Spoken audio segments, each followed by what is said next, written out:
Multiple sclerosis tries to hold me by me, but it won't define me now. Hey, what's up, guys? MS Dad here. As you know, you've all clicked on one of my videos about MS and multiple sclerosis and how it affects my life, and I go into detail about that stuff as well. As you see, I'm wearing sunglasses. I have a headache. As you can imagine, multiple sclerosis is not fun all the time. I'm going to go into a little bit about what multiple sclerosis is and what some of the side effects are. I do have a list because it's an extensive list, and there's no way I'm going to remember everything, and I don't want to miss stuff. So I will read from the listing and let you guys know what those are. I hope I can explain what MS is and go into detail a little bit about some of the symptoms. Let's start with saying the multiple sclerosis. What is multiple sclerosis? Multiple sclerosis is deterioration of the coating around the nerve that protects it. Why is that coating being deteriorated? Your body's immune system is attacking it because it thinks it's a foreign object. When that coating is diminished, it then attacks the nerve, and then you lose the abilities and so forth. And I will post a picture up here so you guys can see what I'm talking about. They have a little graphic diagram of a nerve and the coatings and what MS does for you.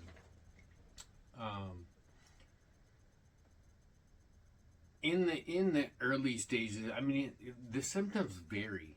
You know, it can be anywhere from mobility limitation to speech and symptoms and things of that nature.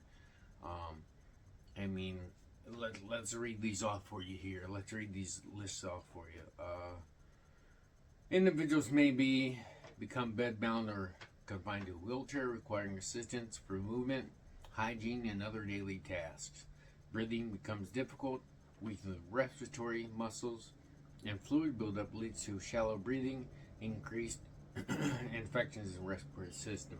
So basically what that's saying is eventually your lungs could possibly, the muscles be weakened enough to slow down, causing you to have other complications such as pneumonia and things of that nature.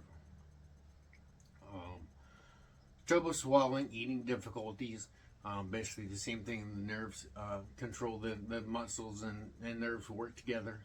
As the muscles weaken, you lose the ability to swallow. In 2014, I did have an episode of that for about 6 months, making it hard to swallow. It was hard to swallow. It wasn't impossible. What I did was I focused more on protein shakes and things of that nature, things that were easy to swallow, and used that with liquid or protein shakes. Speech problems such as slurred speech, stuttering, loss of words, can't make the word out, your brain's thinking the word but it's not coming out of your mouth, things of that nature. And I still have that as I speak, actually. I have moments of brain fog where I lose train of thought. That is brain fog, not speech, but it just it's showing in your speech, obviously, because you don't know what you're saying. You've lost all train of thought. You didn't know what was being told or what was being said. Muscle weakness and neurological difficulties. So muscle weakness, such as your legs are tired, feeling all the time. You have weaknesses. You don't feel like moving those. The extremities hurt so bad you just don't want to move them at all. Neurological issues such as, with your extremities is your nerves. I mean, neurological. So it's your sciatic nerve is a large nerve in the human body. There's a big component in your legs, and a lot of the pain and discomfort in those. Cognitive impairment such as, like I said, brain fog, where you don't know what you're saying, where you lose train of thought, where you lose path of direction of what you were saying and what you were doing. Muscle spasms and pressure, such as your MS hugs. It's a spasm in your diaphragm area, your core area, that feels like someone wrapped you in a bear hug. It can last seconds, it can last hours. It just depends.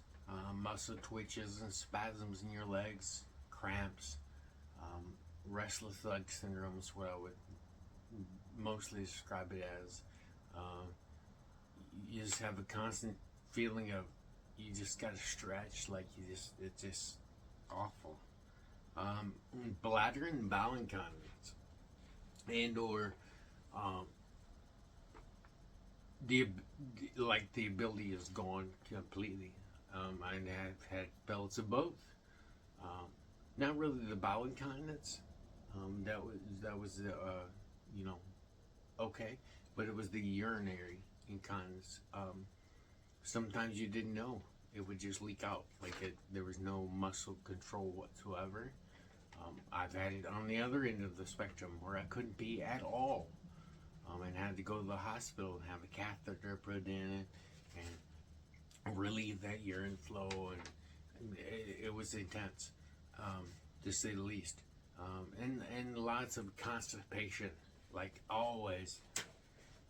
It's a lot of constipation. Urinary incontinence, went over that. Blurred or double vision. How does your vision change? Well, in 2015, I lost sight on my right eye. Now, what do I mean by lost sight? I could see daylight or nighttime in the eye, but I couldn't see I couldn't make out any shapes whatsoever. And that was with or without corrective lenses. Now, I do wear glasses all the time, even these are prescription. So I do have bad eyesight anyway. But your vision can change up and down depending on the nerves. I mean, your optic nerve is a large nerve in your eye, so that can be affected. Increased risk of complications in blood pressure, blood clots, strokes, heart attacks, things of that nature. The only likelihood of you're only increasing the chances of death by 15% with multiple sclerosis. So it's not, multiple sclerosis is not known as a cause of the deaths. It's the other conditions that the treatments for multiple sclerosis cause. The weakened or decreased or null and void immune system. You can get sick from anything at that point. But that's just a little bit about what multiple sclerosis is and what it kind of looks like to us. And like I said, the conditions vary, they come and go, they change, they can come and go, they can come and stay. It just depends how intense the nerve damage was. Is it long term? Is it something that could heal if the inflammation goes away? But then again, is it something that gets attacked again? So eventually those abilities are gone in a person, and one feels some kind of way about that. And I understand that. And I hope that others understand that. I hope that others can understand where we are, that we don't mean any harm by the things we do. We're just not happy in our minds. We're just confused. We're disheartened. We're stripped of our abilities. We're just beyond what one could imagine. And we try to see that too, and we try to understand it and hold our tongues, and we try our hardest as well. But sometimes we're all human. We all slip. So give us a little bit of grace, please. But as always, stay out. You guys have a good day. You have a blessed day. And as always, keep smiling, my friends. Looking good on you, fam. Looking real good on you. Love you guys. Mass warrior, fighting every day, pushing through